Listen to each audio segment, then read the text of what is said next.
ಪ್ರಿಯರೇ, ದಿನದ ಬದುಕಿಗೊಂದು ಕ್ರಿಸ್ತನ ಈ ದನಿ ನಮ್ಮೆಲ್ಲರಿಗೂ ಪ್ರೇರಣೆಯಾಗಲಿ.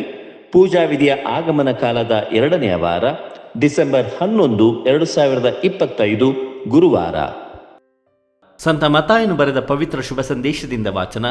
11ನೇ ಅಧ್ಯಾಯ, 11ರಿಂದ 15ರವರೆಗಿನ ವಚನಗಳು.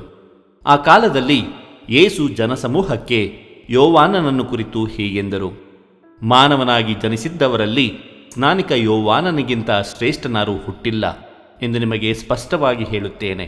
ಆದರೂ ಸ್ವರ್ಗ ಸಾಮ್ರಾಜ್ಯದಲ್ಲಿ ಕನಿಷ್ಠನಾದವನು ಕೂಡ ಅವನಿಗಿಂತ ಶ್ರೇಷ್ಠನೇ ಸರಿ.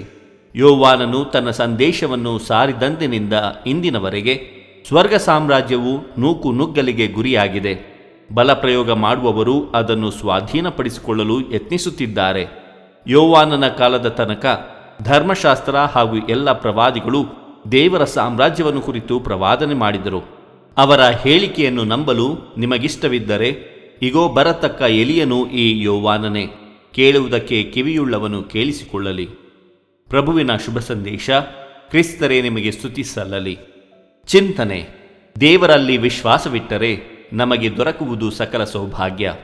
ಪ್ರಭು ಯೇಸುಕ್ರಿಸ್ತರಲ್ಲಿ ನನ್ನ ಆತ್ಮೀಯ ಸಹೋದರ ಸಹೋದರಿಯರೇ, ನಿನ್ನ ದೇವರಾದ ಸರ್ವೇಶ್ವರ ನಾನೇ, ಭಯಪಡಬೇಡ, ನಿನಗೆ ನಾನೇ ನೆರವಾಗುವೆ ಎಂಬ ಅಭಯ ಹಸ್ತವನ್ನು ದೇವರು ನಮಗೆ ನೀಡುತ್ತಿದ್ದಾರೆ.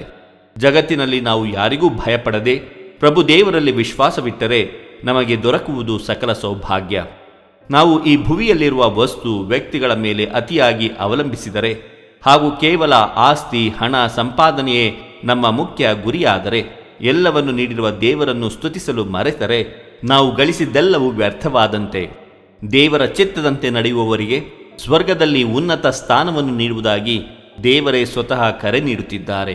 ಆದ್ದರಿಂದ ನಮ್ಮ ಗುರಿ ಪ್ರಭುವಿನ ಚಿತ್ತದಂತೆ ಇದ್ದರೆ ನಾವು ಯಾರಿಗೂ ಭಯಪಡುವ ಅವಶ್ಯಕತೆ ಇಲ್ಲ. ಕಾರಣ ನಮ್ಮ ಧೈರ್ಯ, ನಮ್ಮ ಸ್ಫೂರ್ತಿ ಅವರಾಗಿದ್ದಾರೆ. ಆ ಸ್ಫೂರ್ತಿಯಲ್ಲಿ ನಮ್ಮ ಬಾಳನ್ನು ನಡೆಸುತ್ತಾ ಸ್ವರ್ಗ ಸಾಮ್ರಾಜ್ಯದೆಡೆಗೆ ಸಾಗೋಣವೇ? ಇದು ಧ್ವನಿ ಮಾಧ್ಯಮ ಮನೆಯ ಕೊಡುಗೆ. ಧ್ವನಿ ವಂದನೆಯ ಸ್ವಾಮಿ ಶಾಂತಕುಮಾರ್ ಜೆ, ಬೆಂಗಳೂರು ಮಹಾಧರ್ಮ ಕ್ಷೇತ್ರ. ಪ್ರಿಯರೇ, ಈ ಚಾನೆಲ್ ಅನ್ನು ಸಬ್ಸ್ಕ್ರೈಬ್ ಮಾಡಿ ಪ್ರತಿದಿನ ದೇವರ ವಾಕ್ಯವನ್ನು ಆಲಿಸುತ್ತಾ ಅದನ್ನು ಇತರರೊಂದಿಗೆ ಹಂಚಿಕೊಳ್ಳಲು ನಮಗೆ ನೆರವಾಗಿರಿ. ಧನ್ಯವಾದಗಳು.